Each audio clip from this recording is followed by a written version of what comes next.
യൂറോപ്പിലെ ഏറ്റവും grandeur city ഏതാണെന്ന് ചോദിച്ചാൽ അത് പാരീസ് തന്നെയാണ്. വേൾഡ് വൈഡ് എടുത്ത് നോക്കുകയാണെങ്കിൽ ഈഫിൽ ടവർ കാണാൻ വേണ്ടിയിട്ടാണ് ഏറ്റവും കൂടുതൽ ടൂറിസ്റ്റുകൾ എത്തുന്നത്. പാരീസിൻ്റെ പളവളപ്പിൽ സ്ഥലകാലബോധം കൈവിടാതിരിക്കാൻ ശ്രദ്ധിക്കണം. കാരണം കണ്ണ് തെറ്റിയാൽ നിങ്ങളുടെ കൈവശമുള്ളതെല്ലാം അടിച്ചു മാറ്റാൻ തയ്യാറായി നടക്കുന്ന പ്രത്യേകം ടീംസ് ഇവിടെയുണ്ട്. എൻ്റെ ഒരു ട്രിപ്പിൽ ഒട്ടും സാറ്റിസ്ഫാക്ഷൻ ഇല്ലാതിരുന്ന സ്റ്റേ ലഭിച്ചതും ഇവിടെ തന്നെയാണ്. എയർബിഎൻബിയിൽ പൊലിപ്പിക്കൽ കണ്ടൊരു പ്രോപ്പർട്ടി ബുക്ക് ചെയ്ത് അവിടെ എത്തിയപ്പോഴാണ് പാരീസ് സ്കാമിൻ്റെ ഇരുണ്ട മുഖം കണ്ടത്. ഡിസ്ക്രിപ്ഷനിൽ പറഞ്ഞ കാര്യങ്ങളുടെ 10% പോലും അമ്യൂണിറ്റീസ് ഇല്ല. അപ്പോൾ തന്നെ അവിടുന്ന് പെട്ടിയും പെറുക്കി അടുത്ത ഹോട്ടലിൽ തപ്പാനിറങ്ങി. അവസാനം നൊവോട്ടലിൽ റൂം എടുത്തു. നൊവോട്ടൽ ഐബീസ് എന്നൊക്കെ പറയുന്നത് യൂറോപ്പിലെ ബഡ്ജറ്റ് ഫ്രണ്ട്ലി ഹോട്ടൽസ് ആണ്. നാട്ടിലെ പോലെ അത്യാവശ്യം സൗകര്യങ്ങൾ പ്രതീക്ഷിച്ചു പോയ ഞങ്ങളെ കാത്തിരുന്നത് വളരെയധികം കോമ്പാക്റ്റഡായ മുറികളായിരുന്നു.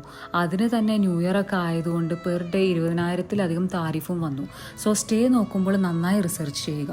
ഇനി ഫുഡിൻ്റെ കാര്യം പറയുകയാണെങ്കിൽ ഡൈനിങ് ചെയ്ത് തെറ്റില്ലാതെ ഭക്ഷണം കഴിക്കുന്നവരാണെങ്കിൽ ഒരു നേരത്തിന് ആവറേജ് 3,000 രൂപ പെർ പേഴ്സൺ നിങ്ങൾ കാണണം.